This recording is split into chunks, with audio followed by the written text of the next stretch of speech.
యద్దాచరతి శ్రేష్ఠ తదేవేతరో జనః స యత్ర ప్రమాణం కురుతే లోకస్తదను వర్తతే లోకసదనువతతే.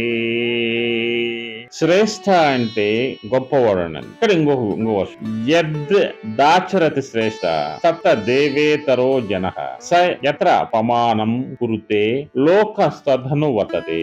ఈ శ్లోకంలో శ్రేష్ఠ అంటే గొప్పవాడు అని. యత్ అంటే ఏ కర్మలను, ఆచరత్ అంటే చేయుచున్నాడు అని, ఇతరహ అంటే ఇతరహ జన అంటే తక్కిన జనాలు అని, తత్ ఏవ అంటే ఆయా కర్మనే అని, సహ అంటే అతడు, యత్ అంటే దేనిని, ప్రమాణం అంటే ప్రమాణముగా, కురుతే అంటే చేయుచున్నాడు, లోక అంటే లోకములో, తత్ అంటే దానిని, అనువర్తతే అనుసరించుచున్నాడు. గొప్పవాడే కర్మను చేయును, దానినే తక్కిన వారును చేయుదురు. అతడు దేనిని ప్రమాణముగా తీసుకొనుచున్నాడు, తక్కిన వారును దానినే అనుసరించున్నాడు.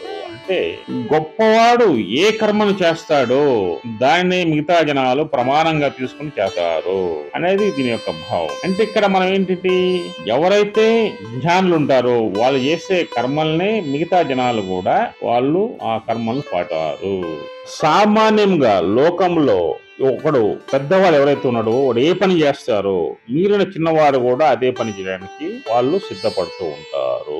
ఇక్కడ మెయిన్ ఆచరణ అనేది ఇంటి పెద్ద గాని, గ్రామ పెద్ద గాని, రాష్ట్ర పెద్ద గాని, దేశ పెద్ద గాని చాలా జాగ్రత్తగా చేయాలి. ఎందుకు చేయాలి అంటే వీరిని మిగతా జనాలు అనుసరిస్తూ ఉంటారు. శాస్త్ర విరుద్ధముగా ఆచరణ ఎప్పుడు కూడా చేయకూడదు.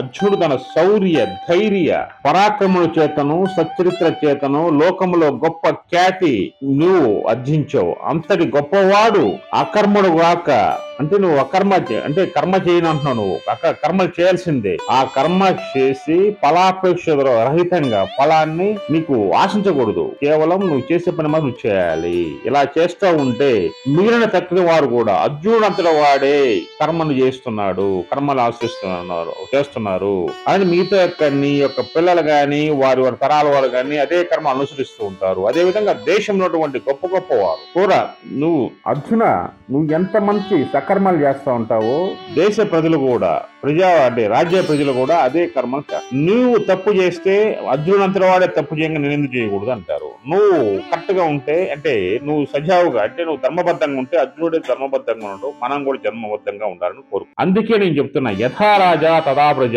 అనే నానుడు ఎప్పటి నుంచి వచ్చింది. నువ్వు రాజు ఎంత సక్రమంగా ఉంటే ప్రజలు కూడా అంతే సక్రమంగా ఉంటారు.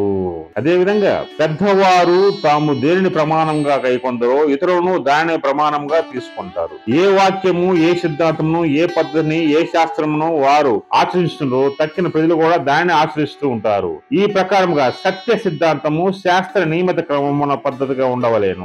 ఎందరో నీకు ఆశించినటువంటి గొప్ప గొప్ప వాళ్ళు, మేధావులు, ప్రజలు వాళ్ళు సత్య సిద్ధాంతాన్ని, శాస్త్ర నియమబద్ధంగానే వాళ్ళు జీవిస్తూ ఉన్నారు. అదే విధంగా నువ్వు సత్య సిద్ధాంతంగా ఉండు, శాస్త్రానికి నియమితంగా ఉండు. నేను యుద్ధం చేయనంటున్నావు. ఏ విధంగా యుద్ధం చేయనంటున్నావు? నువ్వు నీ అన్నదమ్ములు కాబట్టి వాళ్ళు తప్పులు చేసినా సరే నువ్వు యుద్ధం చేయవా? అంటే నీ అన్నదమ్ములని, చిన్నాలని, పెదనాలని, నీ గురువుల్ని తప్పులు చేసి క్షమిస్తావా? క్షమించకూడదు. తప్పు అనేది ఎవరు చేసినా తప్పే. అది నీ పెద్దవారు గాని, నీ చిన్నవారు గాని, పిల్లవాడు గాని, ఎవరైనా సరే, నేనైనా సరే, నువ్వైనా సరే, ఆ తప్పు మీదనే, ఆ ధర్మం మీద నువ్వు పోరాడుతున్నావు. నువ్వు అధర్మం మీద పోరాడు, విజయం సాధించు, ఇది నా ఆజ్ఞ అర్జున అని శ్రీకృష్ణ భగవానుడు అర్జునుడికి హితబోధ చేస్తున్నారు. అంటే ఇక్కడ అర్జునుడు అంటే ఏ ధర్మ ప్రకారం యుద్ధం చేయాలో ఆయన చెప్తున్నాడు. సత్య ధర్మం ప్రకారం ఆయన యుద్ధం చేయడం అనేది క్షుణ్ణంగా ఈ శ్లోకంలో చెప్పడం జరిగింది. జై శ్రీకృష్ణ, జై శ్రీకృష్ణ, జై